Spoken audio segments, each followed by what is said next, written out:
अजित पवार यांचं अचानक जाणं हे मनाला चटका लावणार आहे. सामान्य कार्यकर्ते असो वा दादांचे चाहते असो, प्रत्येकाच्याच डोळ्यात अश्रू तरळत आहेत. उपमुख्यमंत्री अजित पवार आज अनंतात विलीन झाले.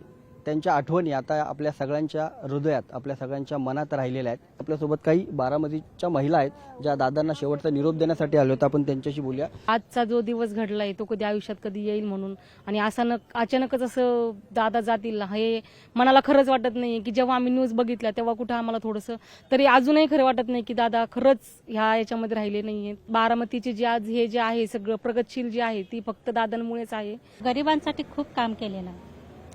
सतत लोकांचा विचार केला आहे. बारामतीत स्वच्छता अभियान वगैरे दादा गेल्याने बारामतीचं मोठं नुकसान झालं. खूप मोठं नुकसान झालं. भरपूर त्यांनी केलंय बारामतीसाठी.